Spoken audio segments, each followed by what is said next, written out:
Peace in the Human Spirit. I can think of no one better to start this off than Reverend Deborah Johnson. The woman of Inner Light Ministry in our community, trained by Michael Beckwith down in LA, along with many others. She has so much she does with and for us. She is a prophetic voice in our times that we really need. I don't even know all the groups that she works with. I do know she sits on the board of the Pachamama Alliance, which is very important. The mission of the Pachamama Alliance is to create an environmentally sustainable, socially just, spiritually fulfilling human presence on planet Earth. She gives of her life. And I am just so happy that you said yes to be with us to kick this off, Rev D. So, welcome. Reverend Deborah Johnson.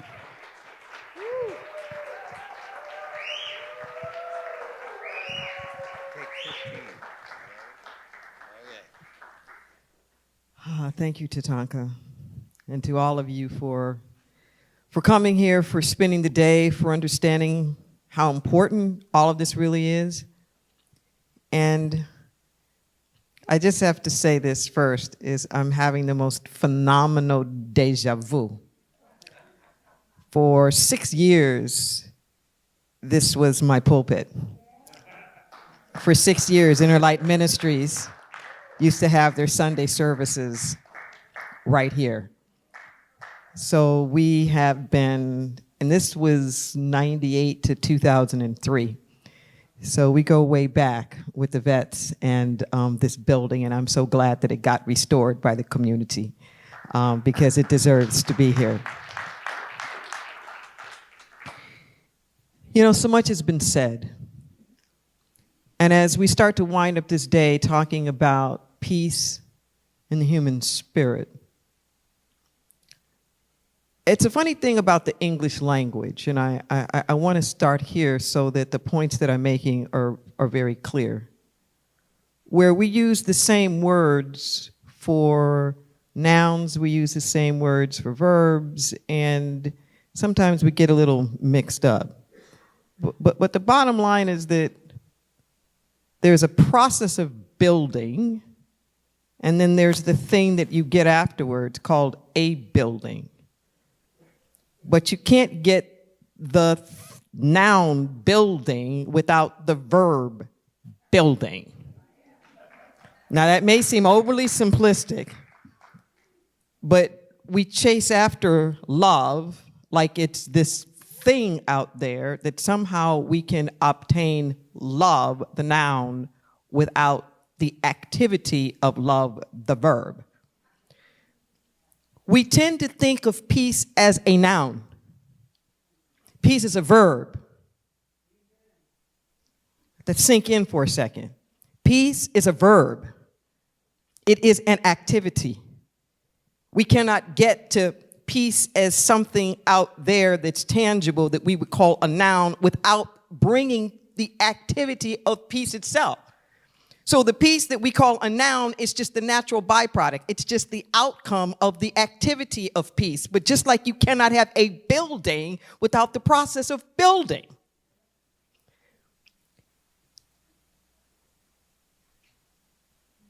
Are we willing to do the process of peace?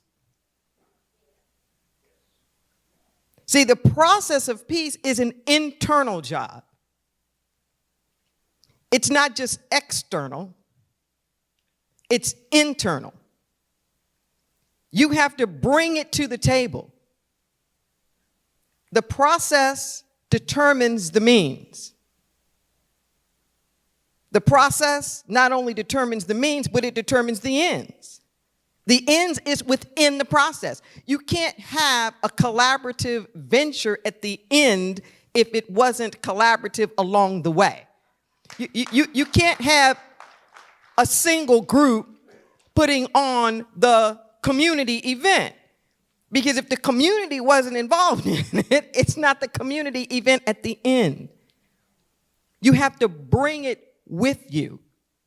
So notice the difference in that. and thinking that peace is some abstract thing out there that doesn't exist that I have to make, flipping it completely on the other end and say, peace is the pure essence that who I am and what we really are underneath it all. And starting with peace exists and it just has to be revealed and uncovered, unencumbered, unleashed, as opposed to peace doesn't exist and we have to make it. See, evil doesn't exist in the world. In the natural world, there's no evil. You can't go out and find evil in nature. If you ever find evil, it's because of human beings. And evil is what happens when human beings don't know who they are. When human beings don't recognize the sanctity of life. When human beings don't recognize the innate equality that we all have with each other. When human beings don't realize the sacredness of the earth or the plants or animals. That's when you get evil. It's a form of a spiritual amnesia. If you go out in nature, you're going to find peace. A baby's peace. So let that sink in for a moment. Peace, it is our natural state until we're disturbed. Things get us out of peace as opposed to we are inherently disturbed and have to find peace.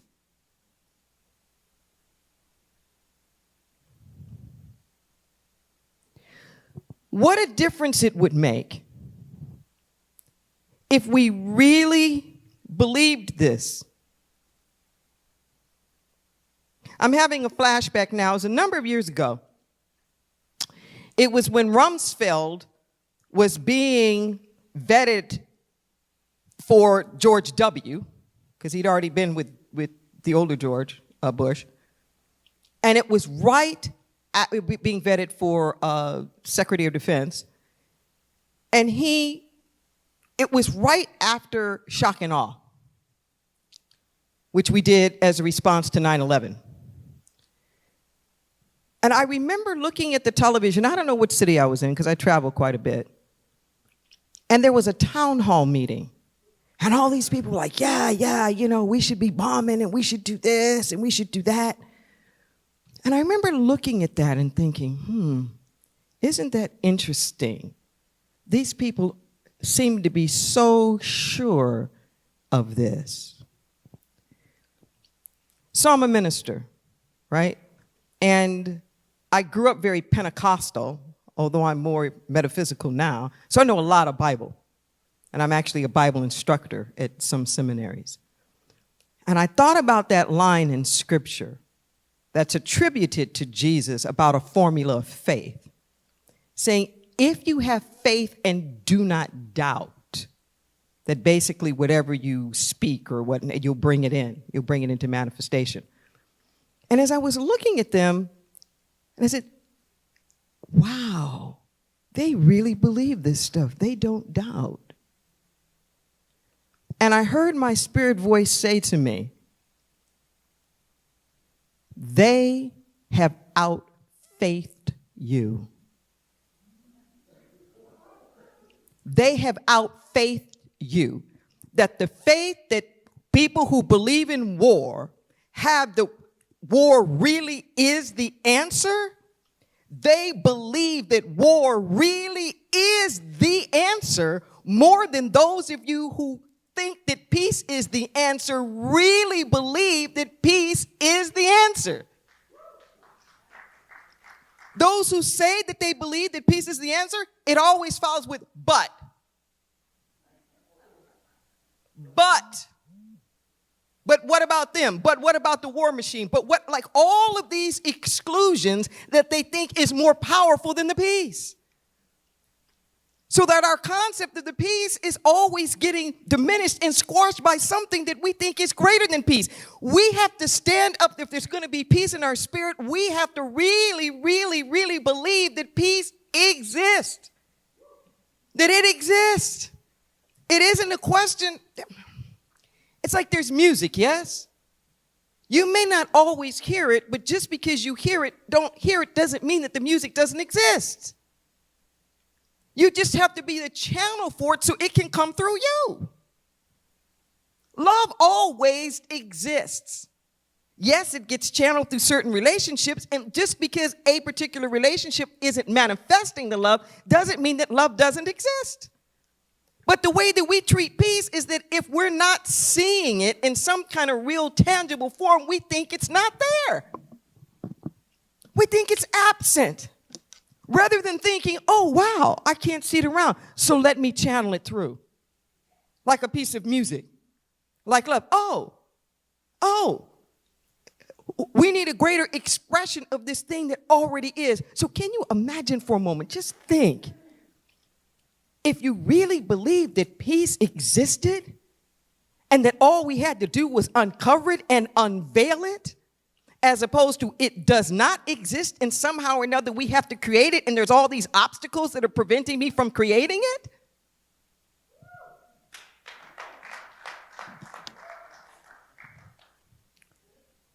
It's an inside job. And more than peace as a verb, as an activity, it's a state of being. It's a state of being. You can't have a warring nation without warring people. Peaceful people will not be a warring nation. Whatever we see at the collective level is the individual supersized.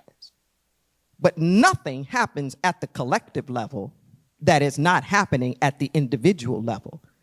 And somehow or another, we think we're going to create peace on earth without being it ourselves. Not going to happen. Not going to happen. And I tell you what concerns me the most. What concerns me the most right now, in November 2018, is not the extreme things that are happening on the far conservative right. It is how energetically low the so-called progressive left is going. That's what scares me the most. The same amount of fear, othering, demonization, retaliatory attitude, just wanting to win and crush and silence the opposition. I can go on and on and on. It doesn't matter who's doing it if it's being done. Somehow there has to be a vibrational shift. And I hope I'm not talking too airy-fairy here, because everything is energy. Things happen on a frequency. You know when you come into a room and there's a lot of animosity, you feel it, yes?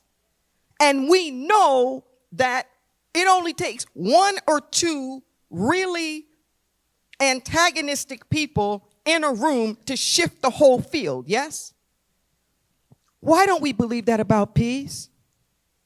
Why is it that when it comes to these wonderful spiritual qualities, we believe it in the negative, but don't believe it in the positive?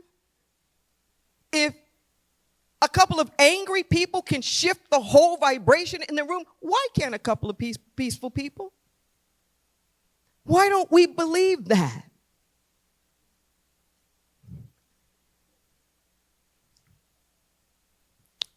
I remember this story, I believe that Thich Nhat Hanh told it, about one of his friends who was a Tibetan priest who had been imprisoned and tortured a number of years by the Chinese. And when he got out after 20-something years, he was asked, was there ever a time in prison when you were afraid? And he says, oh, yes, yes. He said, what were you afraid of the most? He said, I was afraid I was going to lose my compassion for my Chinese captors. I was afraid I was going to lose my compassion. Because he knew that if he lost his compassion, they would have won. If he lost his compassion, he wouldn't be the Tibetan monk that he is. Okay? He wasn't going to break. And I contend that we're up against the same thing now. That if we lose our progressive values of oneness, if we lose our progressive values of inclusion, if we lose our progressive values of a world that can work for all of us, then we've already lost. We've already lost. Martin Luther King Jr. said, there is nothing that any man could do that could make me stoop so low as to hate him, because I become as low as that which I am hating when I hate. There is nothing to fear but fear itself. If we want peace, we can't just be looking out there at what everybody else is doing. We have to recalibrate inside, within our very soul of souls. This recalibration inside means that we have to allow ourselves to rise above the slings and arrows of misfortune, as Shakespeare would say. It means, my mentor, Michael Beckwith in Los Angeles, always taught us that pain pushes until vision pulls. Pain pushes until vision pulls. And when we are just pushed by pain, we don't have peace. We don't have peace until we are pulled by a vision that we can see. I'm not saying that the pain doesn't have a point, but if all we do is react to pain, then we're just getting jerked around. And this is what I find is happening now with those of us who call ourselves progressive about peace.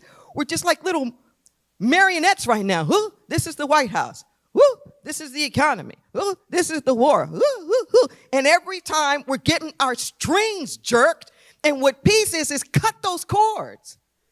You cut those cords and you stand in your own sense of power, of who you are and what you know that you are about. And instead of reacting to everybody else's agenda, you put forth your own vision.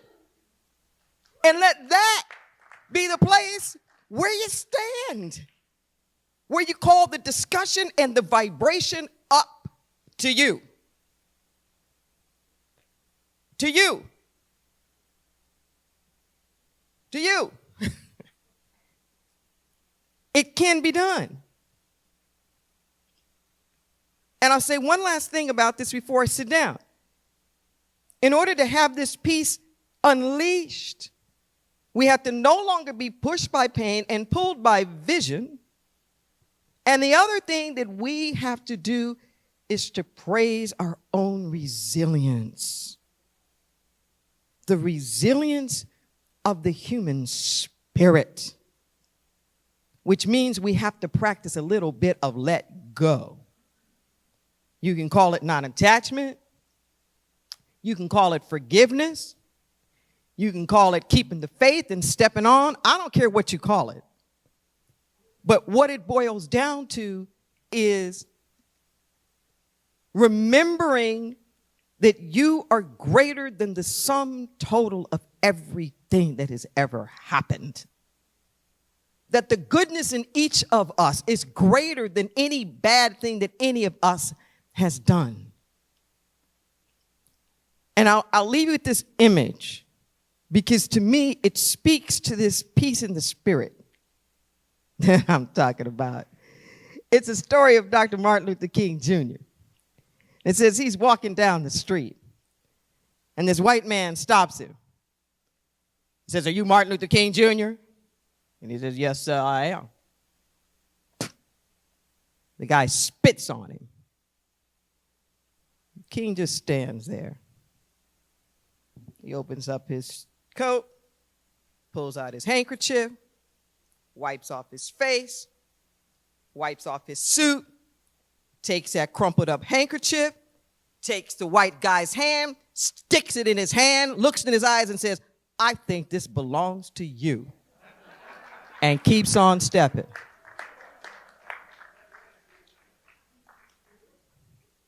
That's peace of the spirit. Wipe it off. This ain't got nothing to do with me. This is your stuff. I got places to go, things to do, people to see. I don't have time to be jerked by your strings. Amen.